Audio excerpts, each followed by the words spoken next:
Welcome back to Grim Advice with Gretta Myers. You've entered the grimoire. Let's turn the page together.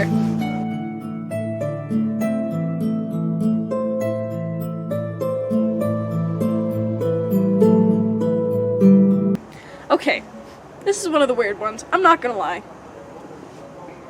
And I wouldn't be surprised if you hadn't heard of it. Like, think back to the pack of ragged muffins and the straw, the coal, and the bean.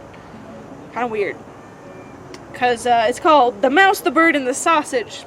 I have, however, had a real-life person tell me that this is their favorite Grimm fairy tale. So, you might have heard of it. I don't know, maybe it's not, maybe I'm under a rock. Maybe I just haven't heard of this, and you have. Without further ado, The Mouse, the Bird, and the Sausage. Once upon a time, a mouse, a bird, and a sausage became companions, kept house together, lived well and happily with each other, and wonderfully increased their possessions. The bird's work was to fly every day into the forest and bring back wood. The mouse had to carry water, light the fire, and lay the table, but the sausage had to cook. He who is too well off is always longing for something new. One day, therefore, the bird met with another bird on the way, to whom it related its excellent circumstances and boasted of them. The other bird, however, called it a poor simpleton for his hard work, but said that the two at home had good times. For when the mouse had made her fire and carried her water, she sat into her little room to rest until they called to her to lay the table. The sausage stayed by the pot, saw that the food was cooking well, and when it was nearly time for dinner, it rolled itself once or twice through the broth or vegetables, and then they were buttered, salted, and ready. When the bird came home and laid his burden down, they sat down to dinner, and after they had had their meal, they slept their fill till next morning, and that was a splendid life. Next day the bird, prompted by the other bird, would go no more into the wood, saying that he had been servant long enough and had been made a fool of by them, and that they must change about for once, and try to arrange it another way. And though the mouse and the sausage also begged most earnestly, the bird would have his way, and said it must be tried. They drew lots about it, and the lot fell on the sausage, who was to carry wood, and the mouse became cook, and the bird was to fetch water. What happened? The little sausage went out towards the wood, the little bird lighted the fire, and the mouse stayed by the pot and waited alone until little sausage came home and brought wood for the next day. But the little sausage stayed so long on the road that they both feared something was amiss, and the bird flew out a little way in the air to meet it. Not far off, however, it met a dog on the road, who had fallen on the poor sausage as lawful booty, and had seized it and swallowed it. The bird charged the dog with an act of barefaced robbery, but it was in vain to speak, for the dog said he had found forged letters on the sausage, a capital offense. The bird sadly took up the wood, flew home, and related what he had seen and heard. They were much troubled, but agreed to do their best and remain together. The bird therefore laid the cloth, and the mouse prepared the food, and wanted to dress it, and to get into the pot, as the sausage used to do, and roll and creep amongst the vegetables to mix them, but before she got into the midst of them, she was stopped, and lost her skin and hair and life in the attempt. When the bird came to carry up the dinner, no cook was there. In its distress, the bird threw the wood here and there, called and searched, but no cook was to be found. Owing to his carelessness, the wood caught fire, so that a conflagration ensued. The bird hastened to fetch water, and then the bucket dropped from his claws into the well, and he fell down with it, and could not recover himself, but had to drown there.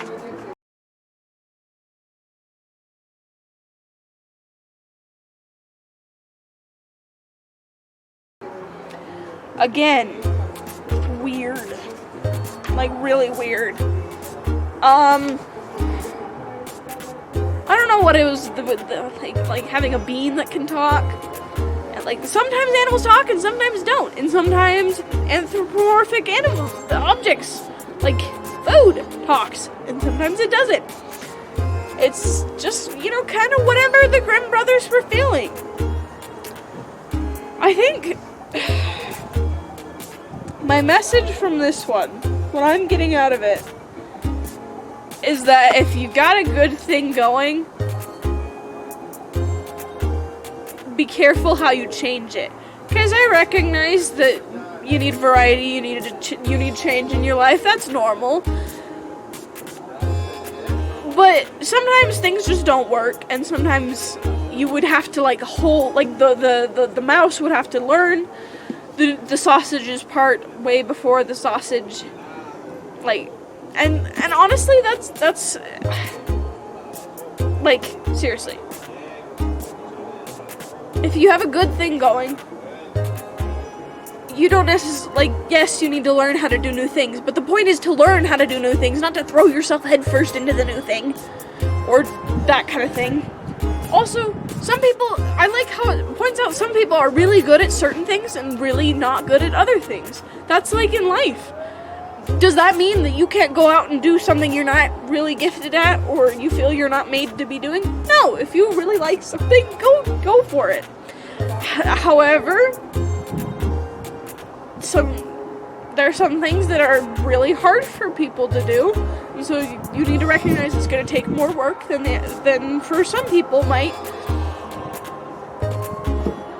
Yeah, so be careful how you change up your roles, and be careful about, and just take caution when you do things, because it might be harder for you than it is for other people, or it might be easier for you than it is for other people. And with that, we've reached this episode's weird but happily ever after, or not so happily ever after. That's up for you to decide. Either way, this is the end for the episode, so tune in later and we can turn a new page together.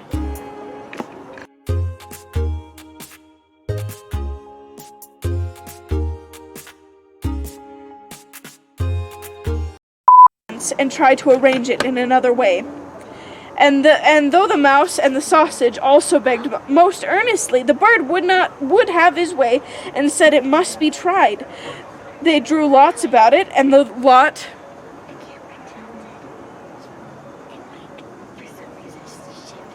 Yeah, you kicked it. Oh, I didn't feel my foot touch it. All right, well, we gotta restart. Welcome back to Grim Advice with Gretta Myers.